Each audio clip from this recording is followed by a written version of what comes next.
आज मराठी राजभाषा दिवस आहे. हो, आज युवा शहरांचा जन्मदिवस. आपण दरवर्षीच साजरा करतो. हो, मागच्या वेळेस टीचरांनी किती छान पालखी सजवली होती ना. ही कोण गं? माझ्या मावशीची मुलगी. कुठे शिकते? English medium school. हॅलो. ही काय असते का? मराठी कविता. Hey girl, please don't talk in Marathi. It sounds so outdated. Yes sir, इंग्रजी बोलली की पर्सनॅलिटी इम्प्रूव्ह होते. हो ना, मी तर मोबाईलमध्ये इंग्रजी कीबोर्ड वापरते कारण मराठीत खूप वेळांत्या उकार मात्रा असतात. So difficult to type. लागलं का तुम्हाला पण हिचं वारं? अगं आपली मराठी शाळेत तुम्ही मराठी बोलायला नाचता. अरे वा, मराठीचं इंग्रजीचं पूर आलं वाटतं. बोट आणू का? मराठीला सुट्टे दिले वाटतात. तू इंग्रजी शाळेत का प्रवेश घेतला?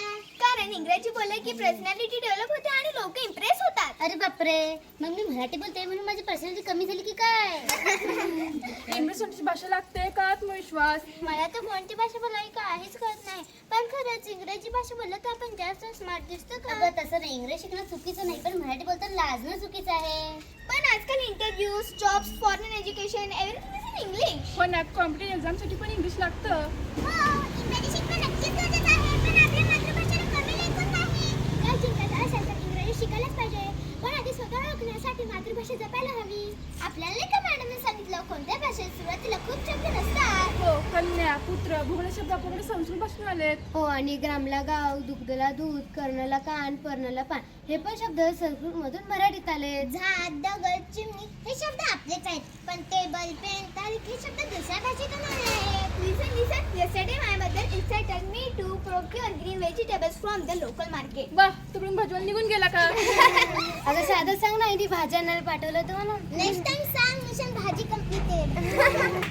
आता जे खाली तू ऑफिस बघितलं होतं ना, ते अनघा मॅडमचं आहे आणि हे आमचं सभागृह. आम्ही सगळे कार्यक्रम इथेच साजरा करतो आणि तो मस्ती करतो.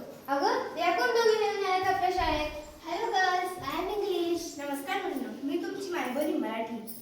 English is so classy. Marathi म्हणजे आपली संस्कृती आणि संस्कार. मला तर मराठीत बोलले की ऐतिहासिक सिरियल मध्ये गेल्यासारखं वाटतं. आणि तू इंग्रजीत बोलताना मला तर वाटतं की जाहिरातीतील मॉडेलच आहे. मला तर मराठी भाषा म्हणलं की आजीच्या गोष्टी आठवतात. अगं पण त्या गोष्टींमधूनच तर तुमच्यावर संस्कार होतात. मला तर इंग्रजीचे असेंट खूप आवडतात. सोशल मीडियावर तर सगळं इंग्रजीच असतं. मला तर दोघी आवडतात, पण परीक्षेमध्ये व्याकरण चुकलं की दोघीही रागवतात. तुम्हाला आठवतं का, आपल्या पहिल्या शब्दात मराठीच होती. आईने काढली अंगाई गीतात, बाळ गीतात पण मराठीच होती. हो ना, सांग सांग भोलानाथ, मामाच्या गावात जाऊया, एरे एरे पावसा. किती छान होते ना ते गाणे. हो, मला तर माझं बालपण आणि मराठी गाणी खूप आवडतात. खरं मीच तुमची ओळख, संस्कृती, संस्कार आणि परंपरा आहे. And I help you in your interview, science education, coding language and world tour. आता मी कन्फ्युज झाले आहे. कुणाला फॉलो करू?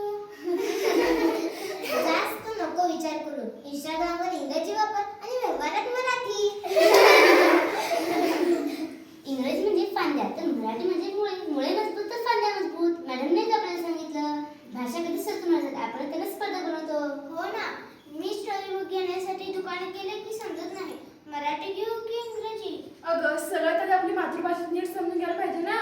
खरंच आपल्या संतांचं साहित्य, कथा, कविता, लोककथा, म्हणी, वाक्प्रचार आणि आपली संस्कृती. म्हणजे आधी ग्राम, निबंध, कथा, कविता आपल्या सणांची माहिती वाचायची.